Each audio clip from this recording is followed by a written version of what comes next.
Hi, Aquarius. Welcome sa aking YouTube channel kung saan I will talk about Aquarius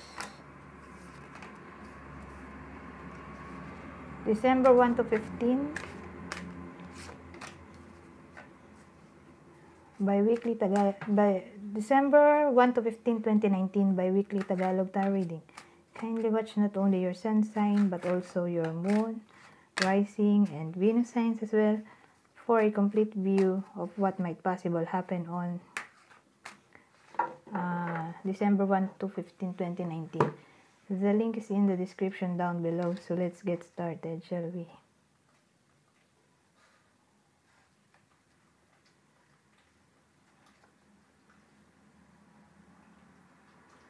Okay.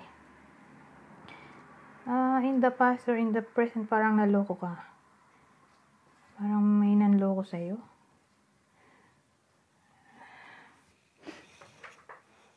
Dinugas ka ganun. Tapos sabi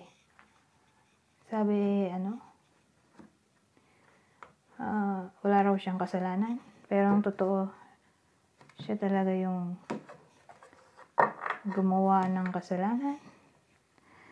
Parang ibinintang niya sa'yo na ikaw yun, pero ang totoo siya talaga yun, yung gumawa ng kasalanan. Parang nagmalinis, gano'n ang dating.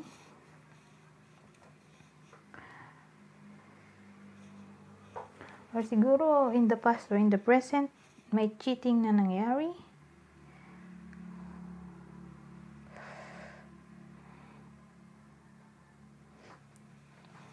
Ewan ko, cheating sa laro. Malay mo, may iba sa inyo naglalaro. Yung iba ay pwedeng cheating sa love life. Ewan ko, kung saan ka makaka-relate. Or cheating sa loob ng company. Parang nagmalinis, ganun. Yung may kasalanan pero sabi wala. Yung iba ay parang ibinintang sa'yo yung kasalanan ng iba.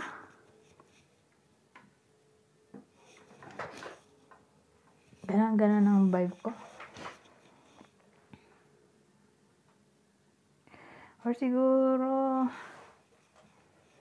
may iba sa inyo na maraming gusto sa buhay,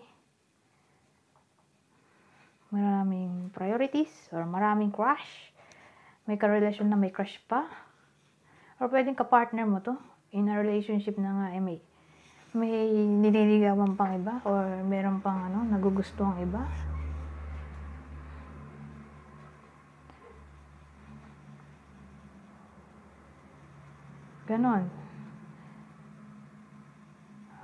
Ganon ang dating.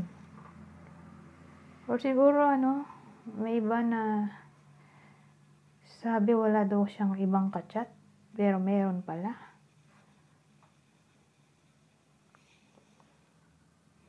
Ganon. May iba palang tao siyang chinachat. Or siguro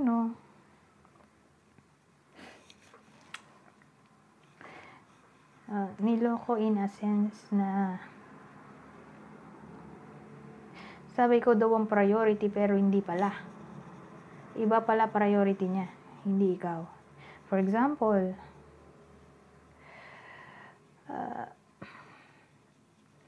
sabi kapag magsasama kayo lang ikaw lang priority. Ang nangyari ay ikaw pala ang last priority kasi nga may sinusuportahan pa siyang iba. Example, may iba pa siyang pamilya or sinusuportahan niya yung biological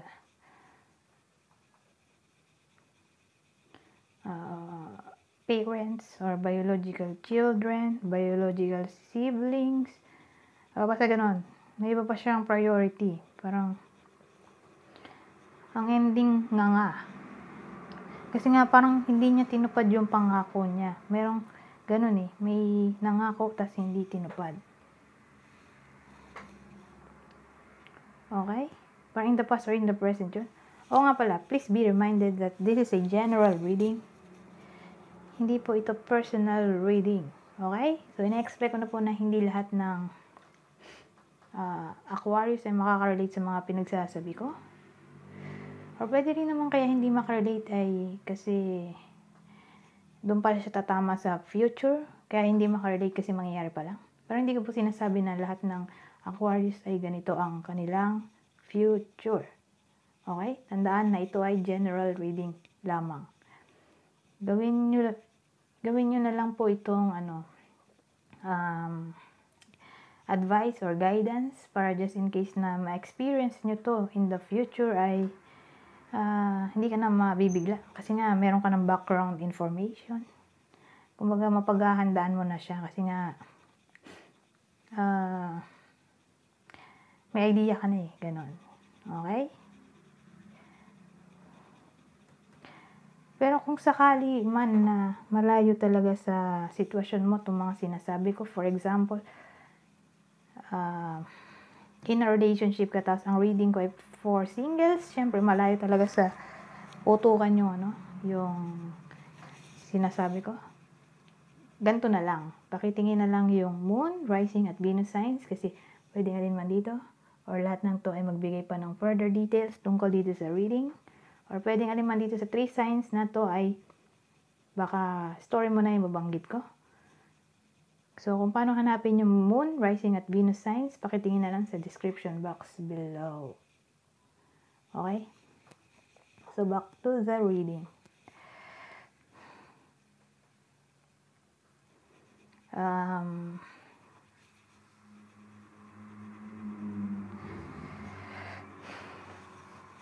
So, ang nakikita ko dito, meron daw healing na mangyayari. Healing. Siguro dahil meron ng parang finally makakapag-move on ka na. Or mayroong transformation na mangyayari. Parang hindi ka na magiging stuck dun sa sitwasyon na masyadong problemado or sitwasyon na parang masyadong emotional. Kumbaga, siguro hindi mo na paiiralin yung pagiging emotional at magiging rational ka na, ganun. Or logic na yung paiiralin mo para makapag-isip ka ng tamang gagawin.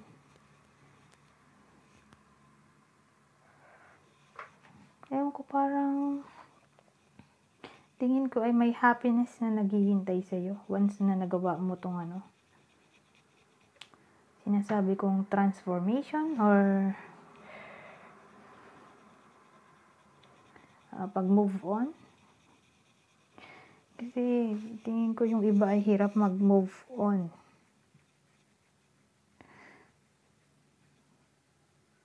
Ewan ko, siguro kasi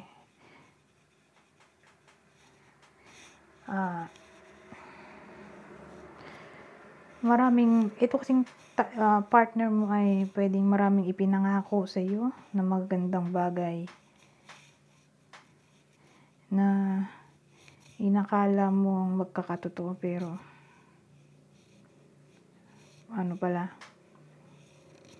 kasinungalingan lang. Parang nadala ka sa mga lies and jokes. Or pwedeng hirap mag-move on kasi yung taong to ay mayaman. Feeling mo ay iaahon ka sa kahirapan pag nagkatuluyan kayo. Or kapag nag-workout tong relasyon or friendship. Parang feeling mo ay may benefit kang makukuha sa kanya. Kaya hindi mo ma-let go.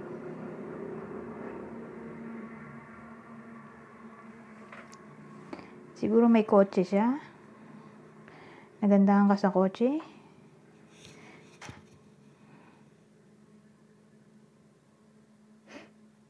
or dahil maganda yung estado niya sa buhay, parang wealthy, or famous.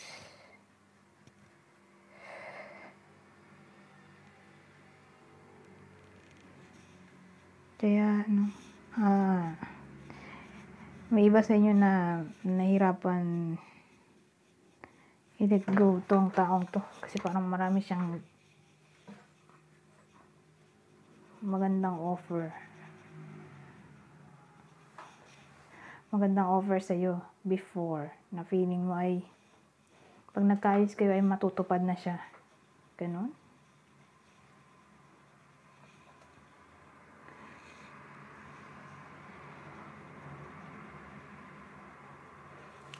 Pero tingnan natin yung ibang message mula sa love and friendship. Bira ko lang gamitin to pero try na natin since bira ko to gamitin. Tingnan natin ibang information. Okay. So sabi dito, a friend. Hindi ko na siya zoom in kasi minsan nalilimutan ko i-zoom out. Ang sakit para sa mata pag nalilimutan ko i-zoom out. Pero ang sakit din sa mata pag ginaganito. Pero baka mabasa nyo. O sige. A friend accepts us as we are, yet helps us be what we can be. A friend affirms us when we're weak.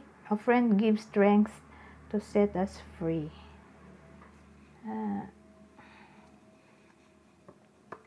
Ayun nga, sabi ko nga sa inyo, may healing na mangyayari. Or parang reconciliation. Reconciliation as friends. Friends muna daw. Di ba nakikita na magta-turn siya sa friendship? Magta-turn siya sa love. Kasi friendship to. Puro friend yung mga sinabi dito. So, sa tingin ko, may reconciliation na mangyayari. Pero again, hindi to as lovers, parang as friends lang. Pansamantala. Kasi nga, like I said, may healing ng mangyayari. So, siguro, mare-restore yung friendship dahil doon. Kasi parang mag-move on na kayo sa inyong mga buhay. Kakalimutan ng mga past na nangyari. At parang i-build ulit ang connection at magsisimula sa friendship. Parang start fresh ang mangyayari. Parang start new or start fresh. Alin man doon. So I think that's it for now. Aquarius, kindly like, subscribe, and share my videos to help me grow my channel. At kung nagustuhan mo po yung mga ganitong klaseng content, ay subscribe na, syempre.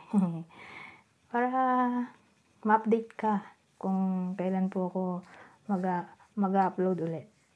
So, goodbye for now.